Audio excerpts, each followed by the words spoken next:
What's up guys, Spencer here. In today's video I'm going to be talking a little bit about how to properly tune your boost RPM settings when adjusting your speed control on either dirt, carpet, touring car, whatever it may be. I'm going to go in a little bit more into some depth of how to tune your RPMs with the boost. I'm going to bring out the calculator, kind of show a little bit on how to process when and how much you want to actually tune, and when you're talking about the percentage of the throttle, how to identify when you want the boost to start and when you want the boost to end, depending on how much extra power you need or how much power you want it to feed in those periods of RPM span.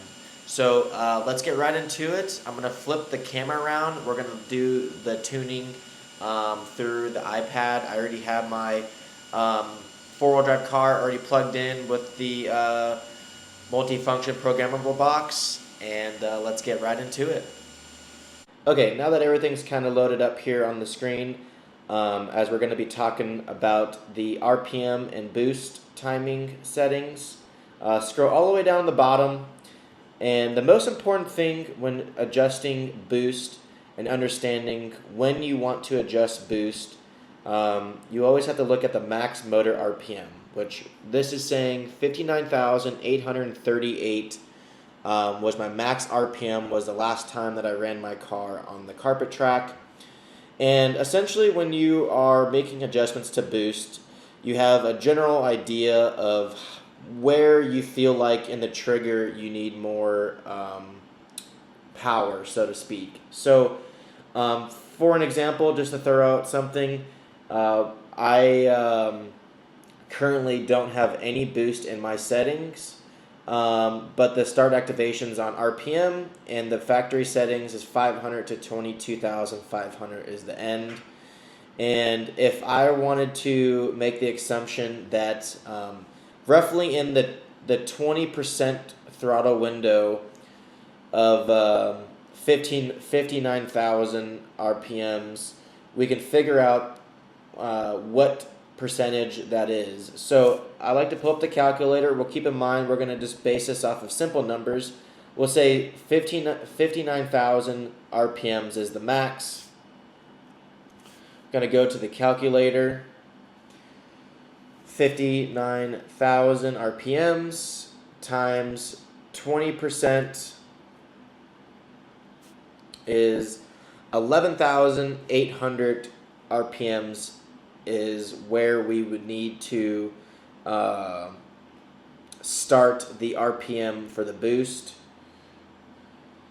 So 11,800 boost start timing.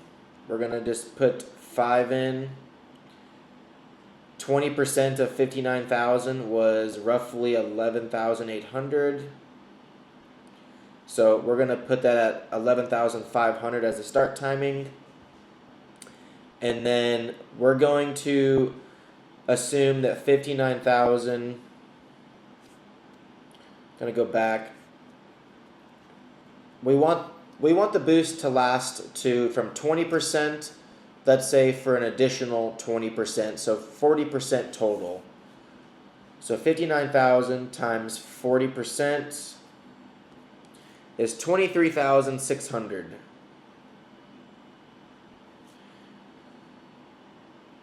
23,600, we're going to do that. So right there, I made the calculated move that what I'm looking for was I want around the 20% range of the max total RPM to hit 5 degrees, which was roughly 11,500 total RPMs, and I want it to last for 20 more percent, or a total of 40% of the max motor RPM, which was 59,000. And we got the calculations from the calculator that 40% of 59,000 was roughly 23,500. So that's how I like to determine when I'm driving my car around the track of keeping in mind when I'm using the trigger on the radio to determine, I'm like, okay, I'm not quite half throttle, I'm not quite, you know, off the touch of the trigger. I'm in the 20 to 40% range, and I want 5 degrees of boost hitting at these RPMs, which is the calculated numbers based off the max motor RPM, and that's how you kind of dial in your boost timing RPM. Now, with that being said, the shorter you make these windows, the more aggressive the boost will be. So it's taking 5 degrees of boost timing, and it's infusing it into, when the RPMs get to 11,500, it infuses 5%, because I have it set at 5, of boost until it hits 23,500 RPMs. So the bigger these two numbers are apart, the smoother the boost will be. And the closer these two numbers are together, the more aggressive the boost will be affected into the vehicle. So keep that in mind.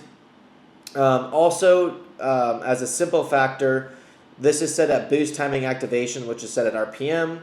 That's how we determine everything based off the max motor temp, or the max motor RPM.